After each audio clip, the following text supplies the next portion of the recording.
Okay, with the director of Sanctuary of the Leatherback from Thailand. This is a 9 minute documentary film from the Environmental Festival. Really great film, but this is a sequel, right? This is the second film of a series. Yeah, that's right. This is a sequel to my first film, The Story of the Leatherbacks. So what is like this is from your this is a student project. So the Youth Wildlife Guardians. This is something in Thailand that you're a part of? Um, I'm one of the leaders of this Youth Wildlife Guardians group, which is a group that's trying to spread awareness to locals around Thailand regarding these endangered species. And for me, it was the leatherback turtles, which my first film was actually one of the first films that were ever produced from our group because um, we never thought of making films, but we then realized it was a great form of art and a form of advocacy that we could use to spread awareness to locals. And so my film and a few others were like the pioneering films for that inspired other youth, other students to start making films as well. So you wrote it, and then you're the narrator, and you kind of wrote and produced the series, I guess, right? Yeah, someone, yes. But it's not a student project. It's actually directed by my director, Dr. Longkot Chukal. He is a conservationist who's done a lot of works in Thailand, helping these endangered species, mainly the elephants in Thailand. Yeah, I got you because it's a really nicely done film, but just that on Film Freeway on your submission, it just said that it's like a student film from that, but it's like this is kind of professional. So how did you like? So you kind of produce and write the kind of the script, and how did you get your? Did you say your professor or your colleague that to direct the film? Um, Actually, it was my mentor, which started around 8 years ago. He was my mentor for my first environmental camp, which happened to be about sea turtles as well. Okay. And I, because of that first camp, I was extremely interested in endangered species in Thailand. I've been tracking the leatherback turtles for the past 8 years, and I was just following my mentor's footsteps, who now became my director. Okay, so how does these like how many have you made so far? Just the two of just the two films? Um, Me, only I've made only two films, the story and the sanctuary of the leatherbacks, but other people in my groups have also made other films, so I think a total of around 40 films. Wow. And it's the same, and it's different directors for each film. Uh, Actually, I think it might be the same director, but with Oh, wow. different teams who are passionate about different species who want to share about the bigger picture of climate change and these endangered species. So, what attracted you to the leatherback turtle?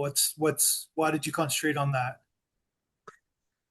It was 8 years ago. My first environmental camp was about sea turtle species, and I was able to find many species in that camp, learn more about their habitats, their eatings, like the olive ridleys, the hawkbill turtles, and the green turtles. But a species that was missing that caught my eye was the leatherback turtles, which was missing for around a decade in Thailand because of poaching and because people took eggs and sold them.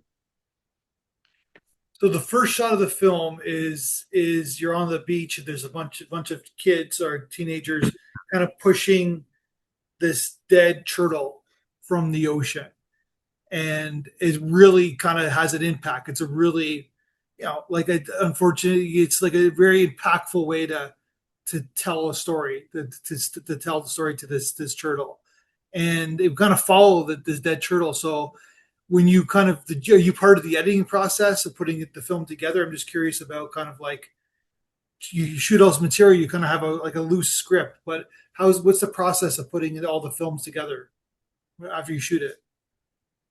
So we would, because it's nature, there it's very unpredictable. Yeah, So sure. take a lot of films. So we would take many shots, take many clips. Might not just be of the leatherback turtle, it might be of the environment to show trash or what we've been doing. And then we just try and make a timeline, fit the timeline in, and then I would narrate over what would happen. And so the leatherback turtle at the corpse of the turtle I was Mother Tai Meaung. She still had 136 eggs in her belly. So it was actually extremely tragic for that species, but it was national park staff that were pulling the leatherback's body because they want to preserve the body to show what happened. And this was her fifth return to the shore to lay eggs. Wow. Do you mind giving your age? How old are you? I'm 15. 15 years old. And is filmmaking or even directing someday part of your future, you think? Um, right now I am a actually I started film. I'm a film student this year, Oh, and wow. I became interested in film because of this journey of filmography. And so I feel possibly directing maybe a film or making my own film being a student-led project could be possible. Because did you learn a lot from like the filmmaking process? Because you're in the film as well. You're narrating, but so you must have you must have soaked in a lot of information from the process from the director. A lot of the process was also learning on along the way, but also I did learn a lot from my director with around some shots, timing, and a lot of script changes, which Yeah. to be to adapt to certain situations, I learned a lot from my director, who's who was also my director also was new at directing in my first film, The Story of the Leatherbacks. So we learned together along the way. So who funds these projects? Um, who funds these projects? I believe it's the ESF, so the Environmental Social Foundations. It's a group that basically supports the youth wildlife guardians and also the parents. So my parents funded the project of making these films, and so did ESF. And you finished the film, and then like what motivated you to like send to festivals like ours, like halfway across the world? Well, it all started with the goal to try to advocate to local students about these issues, current issues about these endangered species in Thailand, like the leatherback turtles, for example. And once we finished the films, we did take a tour on the EEU, which is an environmental educational unit, which we went to 17 provinces, speaking to 20,000 students to spread awareness about this uh, issue, an Yeah. environmental issue that's happening. And so, depending on the province and its background, we would set up different interactive games to teach them about these problems, so it'd be easier for them to understand and learn more. And after that, I realized that it was we were able to do conservation efforts with the locals, with partnering with schools.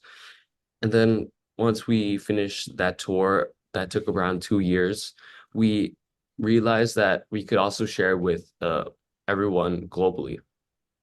So we Yeah. searched on the internet and then I found Film Freeway, which was quite easy to use. And so I just submitted my documentaries on the website. Yeah. I hope it's doing well for yourself. Yeah, it is. I enjoy using it a lot. But my film was also, I- yeah, I think I'm doing quite well with, yeah. Yeah, that's so good. It's amazing. You're like 15 years old and you're getting yourself out there. Like in the film, you probably like around 13, I guess, when you were in the film a couple years ago. Yeah, I was I can see you around change. Your face has 13. changed. Yeah, Yeah, my face changed a lot, but yeah, my first film, I think I started filming when I was 12. Um, yeah. so it's been 3 years, and then my second film, I started when I was 14 or 13. Okay. Yeah. So then, did you guys always want to film underwater? Like the second part of the film is mostly underwater. Some great underwater photography with underwater kind of people. Was that always the intention for this film? Um, my intention for this film was to share about the habitats or where the leatherback turtles nested before they came up to shore Yeah, to lay eggs. But my key message to share was about the environmental impacts and how there's many conservation efforts in Thailand. And really, if people start doing as well, it would actually help impact this species positively. So I tried going underwater to show its habitat and how climate change and ocean boiling has caused the coral line, which was out of the shore, around a few kilometers out of the shore, where the leatherback turtles would nest and feed on jellyfish. We were able to show that the habitat might have not been as ideal as it was, let's say, a few years back before. so the mother that you show that you're taking out of the water, it dies, and it has 136 unhatched babies in her belly. So those they can never be hatched, I guess. Um, no, I believe it's because we found the corpse washed ashore. We didn't know how long it's been since the mother leatherback drowned, and without her warmth, well, the eggs had already basically died inside. Yeah. So it's like 137 murder, not deaths, I Yeah, guess, right? Like it is heartbreaking, isn't it? yeah, it is very tragic. And and and so, but then I guess if you get it on time, like, so do you know why it died? Why did the turtle die? It was caught in a fishing line that was too thin for it to escape. Yeah. And the more I tried pushing, it kind of tightened, and she wasn't able to grasp for air, so leading to her death, drowning. Look like a capitalistic pursuit of trying to catch fish, I guess. Yeah. Yeah. This is an ongoing theme in my podcast is that animals must hate us, must hate humans. Like bottom line, right? Like like all these deaths like for no reason at all, and does it like not only does it affect the turtle, but it affects the environment in total, right? Like she needed to survive and hatch these babies, right? Yeah, Simple as that, right? that's right.